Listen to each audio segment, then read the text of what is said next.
it's crazy. We're about 16, 17 months out from the World Cup now. Julio, with our first episode, considering the rough performance last night, what would you say the expectation for this team right now would be in the World Cup? It's kind of difficult to say. I think the federation, the first mistake they made was assigning Pochettino, even though I do believe Pochettino did a good job with Spurs and he has a good understanding of European soccer, but I don't think he has an understanding of American soccer.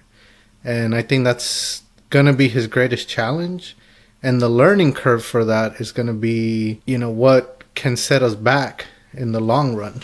You have somebody that, is used to having a roster of players like, when he was at PSG, Mbappe, he had players like, I think under him, Messi was playing PSG when he was in there. And so he has top quality players. At Spurs, he had Harry Kane, he had Son, he had all these top quality players that now he comes to the United States and he's like, not all the players are up to that caliber. And so I think we're seeing what we've seen from, just other federations where they go for a big name. The big name just doesn't fit the culture maybe of the federation. Me personally, I think they should have brought in Marsh, which is the current Canada coach. I think he has a really good understanding of U.S. soccer. I think he did really good in Europe, and I think he would have been able to really take this, I don't want to say lack of talent, but this mid-tier talent U.S. squad and really formulate a game behind them, an identity. I think the United States is missing an identity. We can't really depend on one player to solve all of the issues that the United States has. It has to be, a combination of players that really gets us to the finish line. Yeah. How do you think that the new format looking ahead to that World Cup, how do you think that'll affect the competition? It's from a viewer perspective, it's exciting. A lot more games, a lot more World Cup. I think from the player perspective, as we've heard from numerous high caliber players that have been complaining about excess number of games, I think injuries is going to be a huge factor. The U.S. squad last night played with not their full squad due to some injuries, and that could be, faulted to all the number of games that they have for their club. So I'm excited as a viewer to to get to see, the teams playing extra couple games. I think from the player perspective, we might not get that high tier quality in every single game just because they're going to be more strategic with how they play the game. So I think games where they're playing against lower tier teams, you're not going to see the urgency of top tier teams really pushing to win those games by larger margins. I think they're going to go in with alternative teams and just to kind of scrape by and really put their main squads when they have to play the other top tier teams, just because I think you can drop more points along the way and still be okay as the World Cup progresses. One thing I think will be interesting is the draw is going to be, the draw is always important, but it'll be just as important when you consider that they're going to have to play at least an additional knockout round game. So for the U.S., getting a decent draw could be the difference between going out in the round of 32, making it to the round of 16. For me, I feel like a quarterfinal would be considered a success for the U.S. But it all will depend on who they draw in those initial rounds. With that little look at the World Cup and how it's coming soon, I thought one thing we could do just to get the listeners to learn a bit more about us, or what we like about the game of soccer, was to answer a few just general questions. So, first, if you want to answer this, I'll come up with one after you. What was your favorite club team of all time? Just like a period of a few years where you felt like a team was really talented, or it's growing up.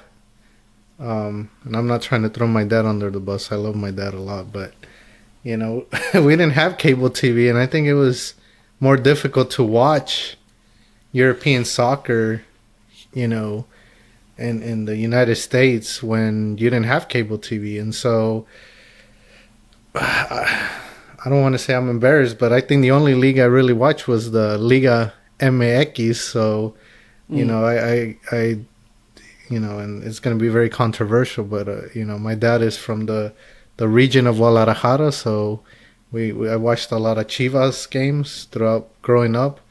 And so that was really the main focus. But, finally when I got to, ironically, when I went to visit my uncle in El Salvador, he's a huge, and if we ever get the chance to bring him on, he's a soccer, like, he lives and dies soccer. He's a lawyer over there, but he doesn't miss a single game. And when I went to visit him, he was like, "Hey, have you heard of Ronaldinho?" And I was like, I didn't even know who he was talking about, just because didn't watch any Barcelona games. But and that really got my curiosity going. And that Barcelona team during that time that Ronaldinho was in there, I would say that's probably the team that I had a lot of focus on in Europe, just because watching Ronaldinho was like watching not just a soccer game. It's like you're watching an extra show on the side. He was there to give a show, and he sure made even the rival teams give him a standing ovation. So I would say that's probably where I would be. What about you?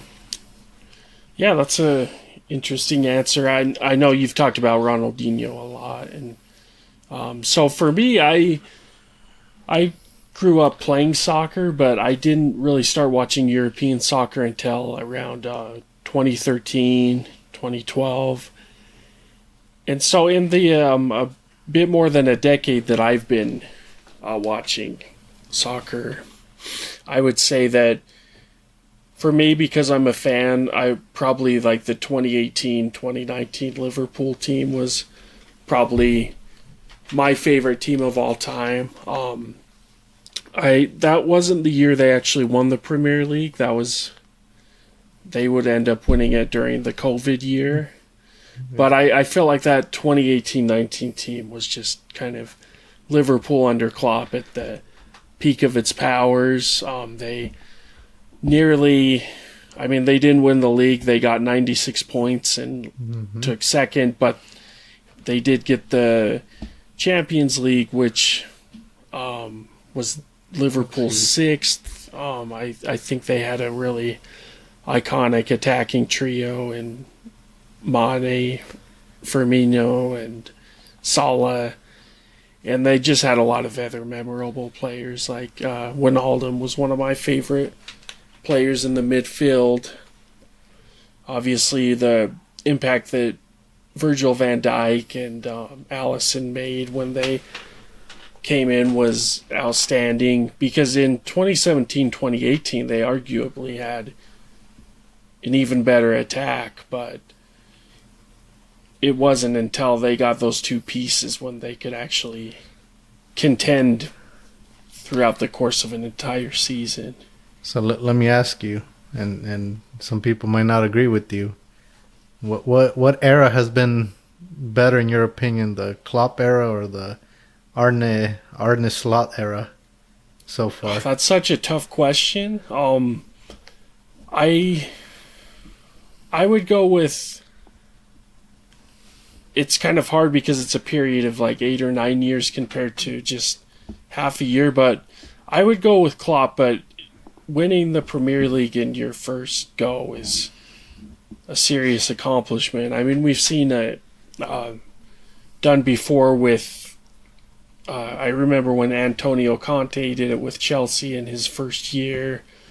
Mourinho did it in his first year. There have been there is a history of some managers having success like that, but I do think you have to look at the fact that this squad was already pretty complete when Slot came in, and that if you look at the lineups that Liverpool had when Klopp was just starting, it's pretty crazy compared to now. It's just back then they did have that really good season in 2013-2014 where they almost won the Premier League, but they lost a few games at the end of the season and blew it. But other than that, for about a decade, Liverpool was mostly a team that barely would go to the Europa League by the time Klopp came, and he just completely transformed him. It's a situation where you probably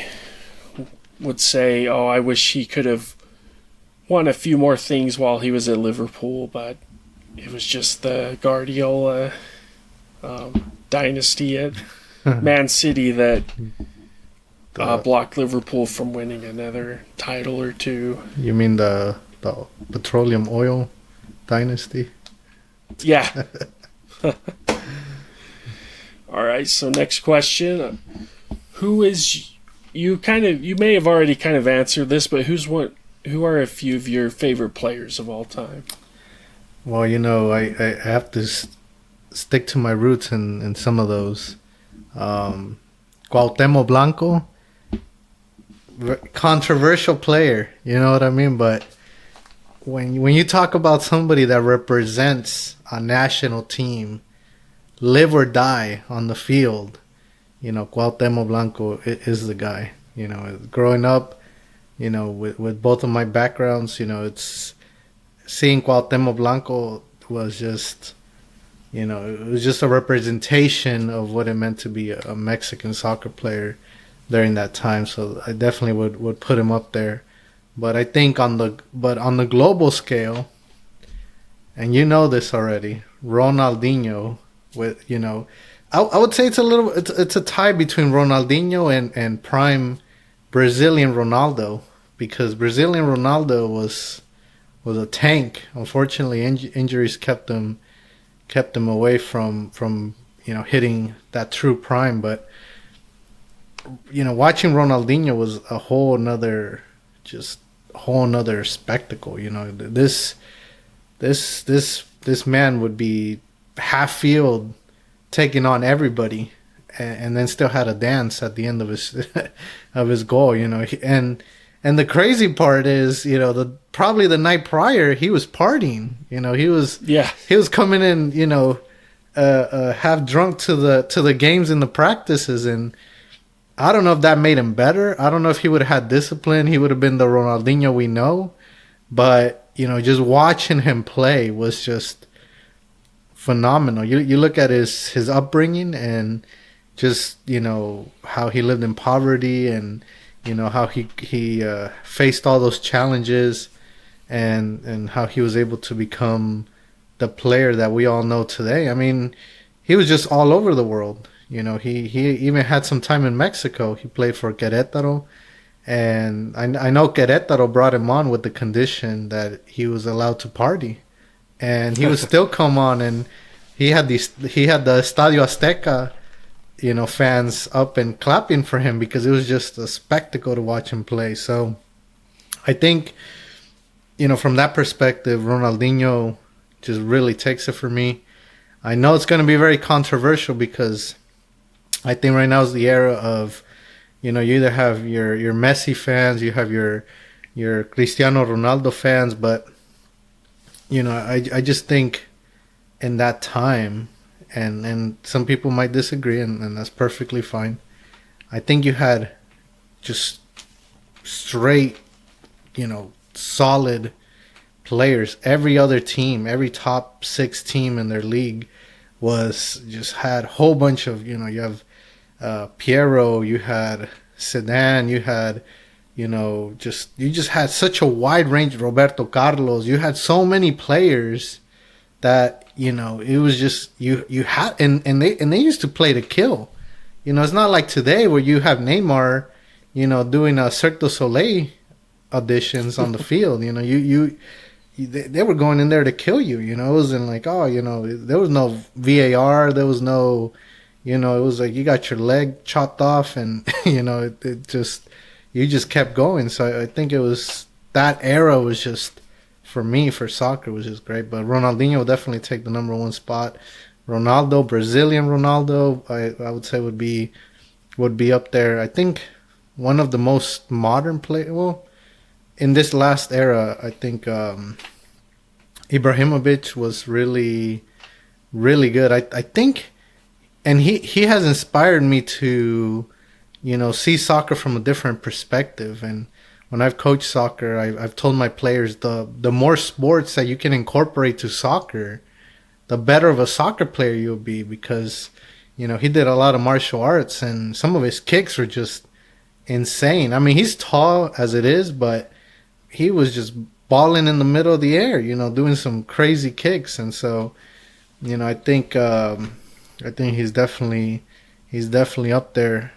I would say for modern day, as in maybe the last, I don't know, let's just say 5 years, my top player, and it's kind of hard because you have such great players, but I don't think any are so consistent. They have great seasons, then they don't have great seasons, and some other player has great seasons, then they don't have great seasons again. But so right now, I would say for the last 5 years, I've had to pick one player that would be, that's the top player.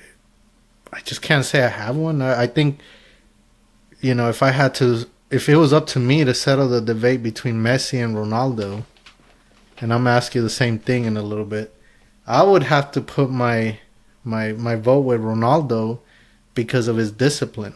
I think he's such a disciplined player that, he really, I think, just, really sets the bar to what happens if you take care of yourself, if you have discipline, if you eat right, if you do all the right things, you can get to that age and be still be a great player. I think, if I had to pick between them two, but other than that, I would say modern day, last 5 years, I can't put my finger on one player that I would be like, all right, that's a player. And I know a lot of people are going to be like, oh, well, Ronaldo and Messi, they competed, but any soccer player will tell you one player doesn't make the whole team.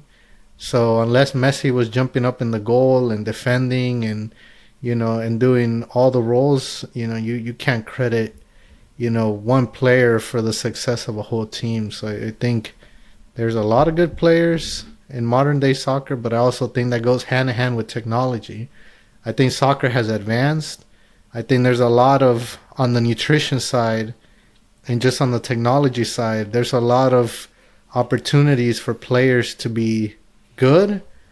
But I think soccer as a whole, we've lost natural talent. And I think we're seeing a lot of artificial talent, meaning a lot of players. And this even happened when I played college soccer. I don't know if Dixie can come and sue me now, but I would see players popping pills, before practices and before games, and when I played them, they seemed immortal. It was like, shoot, I was playing against a machine. I was trying to do everything, the natural way, and I just couldn't keep up. So, and that was, what was it, D2 soccer. So now imagine in professional soccer where there's millions and millions of dollars in between. All the stuff they take, probably enhances their ability to play. So I would say it's a little harder to say there's this one player that is just naturally skilled and just consistently plays really well. What about you? What's your top 5 or your top list? So I would probably go with my favorite, which is different than my favorites, which I would say is different than who I necessarily think are the best players ever. Yeah. So I think for me, especially where 2013, 2014 was a big year in me starting to follow soccer a lot more closely, especially the Premier League, I have to go with Luis Suarez is one of my favorite players of all time. This isn't a Liverpool podcast, so I won't continually bring them up, but I just think that the season he had that campaign was crazy. He missed the first month or two of the season and still had like 31 Premier League goals. Him and Daniel Sturridge were a pretty good attacking partnership. They, like I said earlier, they almost took Liverpool to the Premier League title. So, yeah, Luis Suarez would be one of the top ones for me. I have some American favorites. Definitely Clint Dempsey.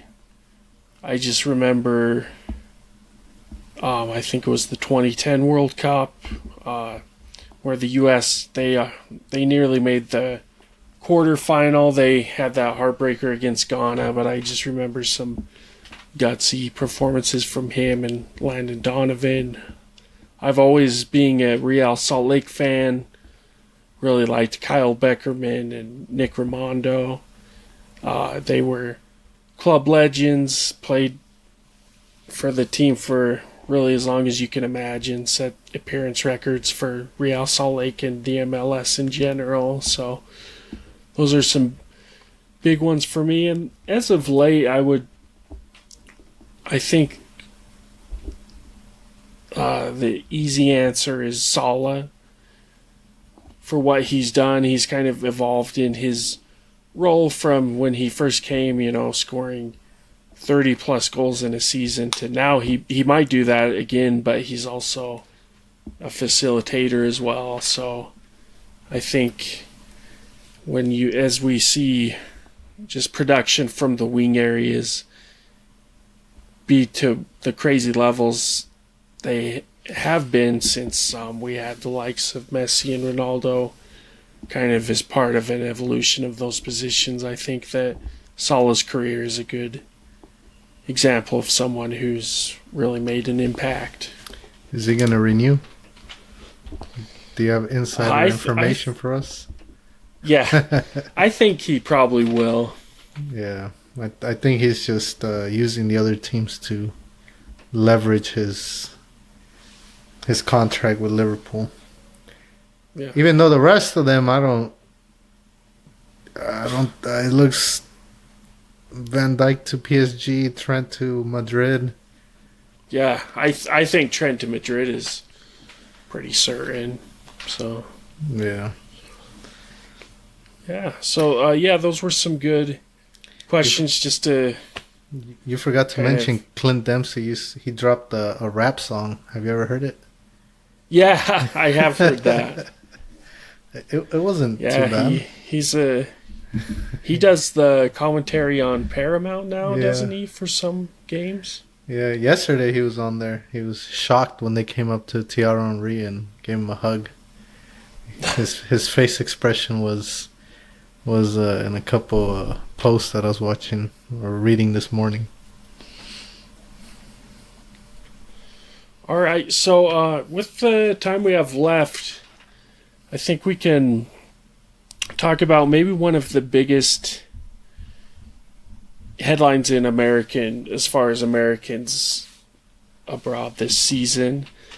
And it's not very uncommon for this to come up, but I would say the form of Christian Pulisic this year has been, he's been a pretty steady performer throughout the season so far. In 38 appearances in all competitions, he has 24 goal contributions. So that's definitely, I would say, his best ever.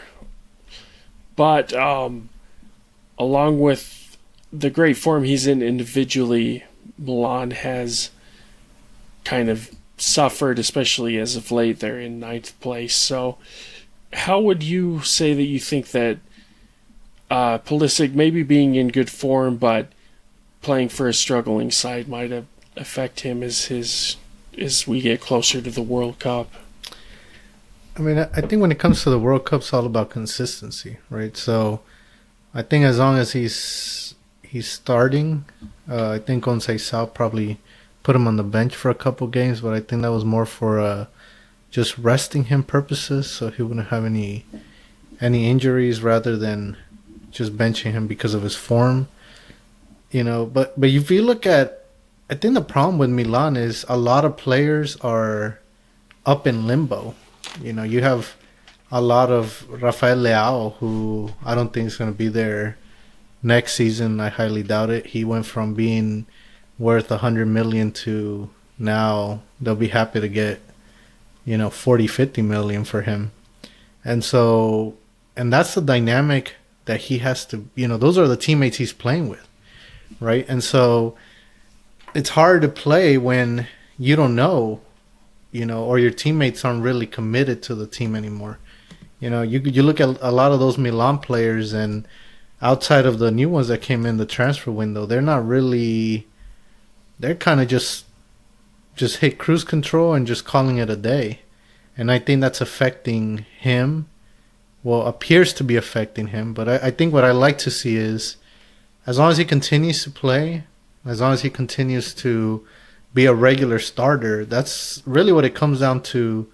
The national team, I think the national team really consists of consistency. So if you have consistency, if most of your players, majority of your players have consistency, then the results will be there. I think yesterday was a huge indicator that a lot of players don't have consistency on in their teams. I mean, I don't even think, maybe because he's injured, I haven't really checked, but Gio Reyna wasn't even in there. He's having problems with Dortmund. I don't think he's going to be in there much longer. And so you have a lot of players that just haven't been playing. And so, and that just makes it more difficult. So I think as far as this season goes, I think there's going to be a lot of changes in Milan. What does kind of concern me, I don't know if you heard this one, I think the president of Milan came and said they want to focus more on Italian-based players rather than foreign players. And so that's going to be interesting because, if that is the case, then, maybe could we see a transfer for him? If they want to bring in more Italian players, have more of an Italian-focused team, back to their roots. But then you're talking about, then you'd have to get rid of players that you just brought in, such as Kyle Walker, which he's on loan, so that I don't think that'll be much difficult. But I think he's doing really good in the back. You have Santi Jimenez that will probably, if that's the case, then he's obviously not Italian. So even though he does have his Italian passport, but, could he see an exit? And if so, what is your take? If they went that direction where they wanted an Italian-based team, where do you think he would need to go that would make sense for him career-wise and for the national team? I think that's what would be your take on that? So for me, I think that it's kind of unfortunate to hear that statement from the Milan president, because I think that he's in probably one of the better spots he could be in as far as turning in the performances that give him confidence and also getting enough playing time. We saw when he plays for, when he moved to a top 6 English side, we saw that he did. I think he had some pretty good moments there, but we saw. I mean, the question with him was, is he going to play enough? And so, even with his uptick in form, I'm not sure if going back to a top club in England is really the best thing for him. In fact, I would say that either a top Italian team or a top German team would maybe be his best options. But if you go back to Germany, he's already played for Dortmund. I can't really see him going to Bayern Munich. Mm. They have quite a few players out on the wings. So I think it's a tough question of where he would go next, because you definitely don't want to see him at a club that's not a premier club fighting for Champions League positions. But it's also, if he were to go to one of the absolute best clubs in England or Spain, he's probably going to be back to fighting for his place, regardless of the performances he maybe puts in practice. You mentioned something interesting, and maybe you know the facts. I'm probably not as familiar with that one. Has there ever been an American player that, one, has played in La Liga, and two, that's been able to perform? I can't think of any player off the top of my head that has been in La Liga that has been able to, that I can even recall. I mean, I think there's been definitely players in the Premier League. Tim Howard, Clint Dempsey would, spend some time there. I think even Donovan spent some time in England. But I can't think of any player that actually, American player that's. So that would be interesting. I mean, do you see? I mean, I think off the bat, Real Madrid would be, wouldn't even be an option. I think his name just went over the top of my head. The Real Madrid coach, Ancelotti. Yeah. So he has a problem of having too many players in those roles. Mm-hmm. Barcelona.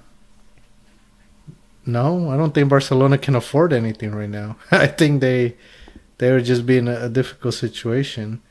So, but yeah, I think you're right. I think German Bundesliga team would probably be ideal. I can see him fitting in something like the RB Leipzig team. I feel like he'd get consistency. He'd definitely be a starter. He would come to the World Cup in top form.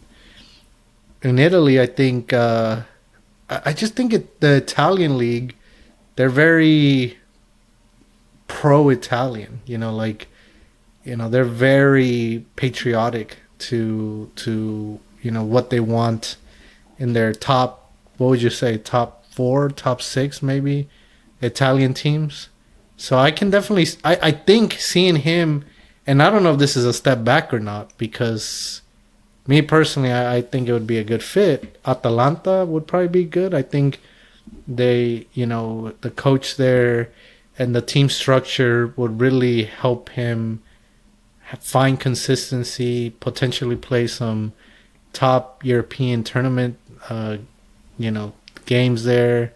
You have, I don't know, maybe Lazio would be another option. I think that would be. Fiorentina maybe would be another possibility, but Inter, I think I find it very difficult for a move for Inter. Juventus, I think they have a lot of issues going on. I think he would face something similar to what he's facing in Milan. Potentially a Roma team could be another option, but I think his options are limited. I think the World Cup is very near. I mean, at the end of the day, and tell me if I'm wrong, he has a contract. You know what I mean? So you really can't break that contract, unless it's a mutual agreement. But if AC Milan go down that path, right, would he be like sitting on the bench? Would they? I know they do it in other leagues. Would they call them? Putting them in the freezer, you know what I mean? Essentially, all right, we'll honor your contract, but we're going to make it extremely difficult for you to stay in form. So, what is this? Do you think maybe the summer window is going to be really crucial for him? Would you want him to I mean, it would be interesting if he chose to, and I don't know if there's an option for him to do so. Maybe join a team for the FIFA World Cup for the clubs on the club side. I know they have that new rule, or I guess, I mean, it's the first year that's happening, but they have a rule where they can bring up to 6 players, right? That on a loan that could play for essentially as a guest player for that team. Would that be a potential opportunity for him to explore an option? I haven't heard any rumors from any American players, being linked to any of those options. But I mean, potentially this summer could be crucial for him if they continue to push that agenda of Italian dominance in AC Milan, and if he stays firm with his contract, will that hurt him if they decide to bring somebody else in that will compete, and maybe an Italian-based player benches him, he loses consistency? Could we potentially be seeing a domino effect for the U.S. team down the road, especially that they don't have a lot of games that they're going to be able to play in preparation for the World Cup? Yeah, I think that's a good point. I think it's a crucial transfer window for a lot of American players. Like you mentioned, Gio Reyna, I definitely think he needs to move if he wants to start playing enough to be in top form for the World Cup. I think his situation's a bit difficult because he did have that move to Nottingham Forest and it didn't really go as like we would hope. Just at Juventus, you also have Weston McKennie, who I think he does have some pretty good performances, but it's always kind of like with Pulisic at Chelsea, a question of, is he going to get the game time he needs at Juventus? And they didn't want him, right? For a while, they didn't want him on the... They were trying to get rid of him, right? Juventus was trying to get him out.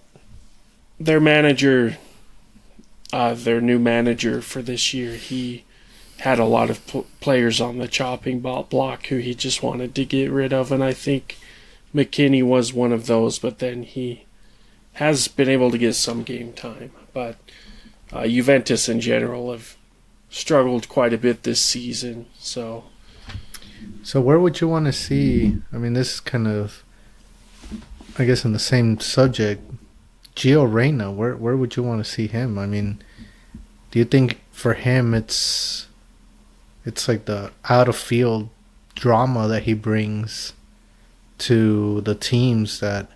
I mean, you remember what happened with the U.S. team with that whole... his dad and mom and, and they're just essentially blackmailing, and all that drama, and then they try to brush it under the rug like it wasn't a big deal. But, you look at Dortmund, and I think their coach mentioned that, he's had a couple situations with his attitude. And so do you think for him, it's not... I mean, I think at some point some might consider him a wonder kid, but that time's gone. I think it's like, where does he fit? Obviously, he didn't fit in a low tier Premier team, English Premier team, I would say. Even though Nottingham Forest is not the same this year as they were when he was playing, because right now I think they're gonna end up being in the Champions League with their form that they have going on. But where do you see him? I mean, I can't think. If it's an attitude problem, could it be potentially his downfall? Like, is that, is Gio Reyna going to be the next MLS player? You know what I mean? Like, is that going to be his next destination? Hey, I'm not here to tank the MLS. You know what I mean? But realistically, if Pochettino is the coach for the World Cup, which I don't know, with the results that we're seeing, it's going to be kind of shaky. We'll see what happens in the Gold Cup. But he favors the European players that play in Europe. He puts MLS players because he kind of has to, but Gio Reyna not playing in Europe consistently and maybe ends up back in MLS, is that the end of him, do you think? I just think figuring out where his ceiling is at this point is so difficult. Yeah. We could sit here and we can talk about places we speculate Pulisic might end up. But with Reyna, it's, especially when you throw the issues, potential off-field issues that you mentioned into the mix, it's really difficult to say the perfect situation for him. You could argue that if he's going to play, if you want him to play every match he can, that maybe a mid-table German team, a mid-table Italian or French team, or even we get to the likes of Portugal, Netherlands, where Netherlands is somewhere where a lot of U.S. players have gone to get some momentum in their careers. But with what we used to talk about his window as, I feel like if he ended up in a Netherlands or Portuguese team, we'd be talking about how he's really not going to meet his potential. But at this point, I just don't know what his potential is. Yeah, I think I don't know. It's a crucial window, I think. I think there's some players that need to make a move. It's Pochettino's banking on a huge move for a lot of those players. I think the players themselves, career-wise, need to make a move. I don't know if you've noticed, and maybe it'll be a subject for a different episode, but I'm not seeing a lot of players move over to Europe as often as maybe a couple years ago. I don't know if, I don't know what's caused the stop in essentially exporting players to Europe. But, you see players like Jesus Ferreira, who was supposed to be like this, just top, almost wonder kid type player. And they just locked him in to FC Dallas for, contract renewal. Like he's not leaving anytime soon. You're not going to have a top tier team coming and dropping, 20 million on a player that plays for the MLS, I don't think, unless they're a big name. So, I mean, maybe that's something we have to discuss on another episode, but it's looking grim, a little grim for the United States. I get it. Nations League's it's not such an important tournament. I think it's a money grabbing tournament, like a lot of the made up tournaments that they try to throw around. But I think we have to see far beyond that, right? It's preparation, right? It's an opportunity to prepare against other teams in our area and get us ready for the World Cup. I guess, we'll have to see Sunday how it goes against Canada. I think that's going to be a good one. Do you have a prediction for that one? I think we'll see the U.S. get a narrow win, maybe 1-0, I would go with. What about you? Yeah. It'll be by one either way. I think Canada is also having some issues with players, injuries. I think they're both coming in, kind of not in their best moment, but I don't know. I think the U.S. needs to change something. I think in a different episode, we're going to have to dive deeper into maybe the root causes of what potentially leads to the situation we're in right now. I've told you before, I'm a huge believer in that. Unfortunately, here in the United States, it's a pay-to-play culture. And when you live in a pay-to-play culture, you really can't expect any more results than what we have right now. And so, is it something that, could and this, I mean, it's huge. How often does the World Cup, come to your country? You know what I mean? And so this is essentially almost history in the making for this generation, for soccer in general. And so we're going to miss the opportunity to do something big just because bureaucracy, just because, you know, X, Y, and Z. And we'll probably, you know, dive deeper as we go on. But I think our audience probably needs to have a better understanding, because the average person that doesn't watch soccer, right, or maybe only watches MLS, you know, looks at the U.S. team and says, oh, they're not that bad. But when you look at a larger scale, right, and you know this, you watch Premier League soccer and other top flight leagues around the world, I have a hard time watching, you know, Charlotte FC, you know, play, even though they have Saha on there. But you know, it's just it's hard. You know, you go from that top tier soccer to such a different types of soccer. I don't want to say low tier. I don't want to tank them, but you know, definitely a lower level soccer. Then, you know, I think our audience needs to probably have a understanding of, you know, the roots of U.S. soccer and kind of just how it fits in the global scale, so that maybe they'll have an understanding of when we do lose against teams like Panama, why that matters. You know what I mean? Because, you know, you lose against Panama, then that means you're going to get destroyed by England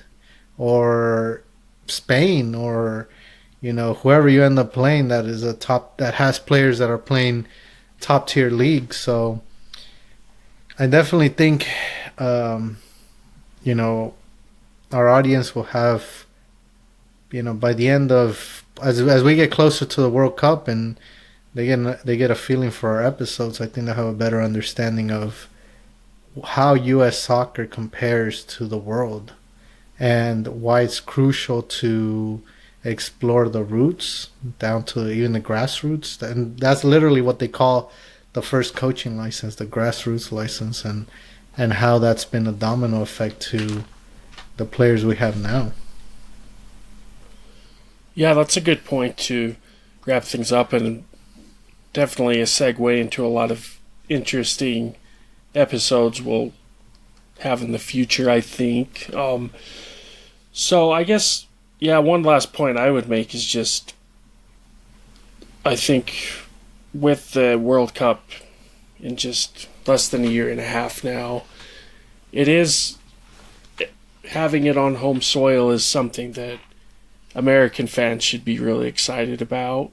They should have big expectations, but I would say compared to what the expectations were maybe 5 or 6 years ago for this generation of players, it's definitely changed. I think a lot of the U.S. fans maybe thought that heading into the home World Cup that we would possibly have a team that could compete for a semifinal, a team that could really make it far. But basically, from what you've said and from what we've talked about with the lack of playing time for some players' careers not going how they have, I think it's definitely going to be a challenge, but something that the fans should enjoy the ride.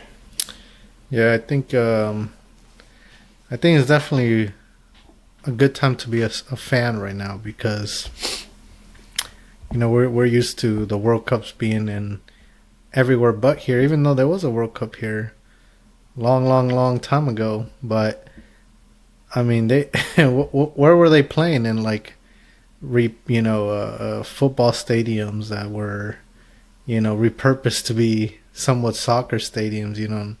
And now there's actually soccer stadiums that this World Cup's going to be in, and it's going to be historic because it's in 3 different countries. You know, there's going to be games all over the place, new format, new everything. So the U.S. definitely something needs to change this summer window for the players, because if not, it might be a historic flop. And, you know, I don't think we can really afford. I don't think in general, the federation or even the MLS league can afford a flop from the U.S. team in this next World Cup, with all the money they're investing in the league and just soccer in general here in the United States. Yeah, there's some big stakes for sure. So, Julio, as we wrap up this episode, what is the email address that our listeners can contact us at if they have any comments, questions? Yeah, let me pull it up because this is our first episode, so this is a trial and error for us. But on that note, let's also touch on something that I think is going to make our channel stand out from everybody else. I don't know if you want to touch on it or you want me to touch on it. Or... Oh yeah, I can do that. So and we should have really mentioned this at the start, I spaced it, but one of the big things that we're going to do every episode that's during the season itself is pick a starting 11 of the best American players we feel like as far as form. So we'll have our pick, and then we will encourage our listeners to submit to us their top 11 as well of American players, and we're actually going to have a method to simulate a match against each other each week, and that could potentially lead to prizes, just kind of some honor, a shout out on the podcast. What else do you want to let listeners know about that? I mean, we're trying to keep it exciting.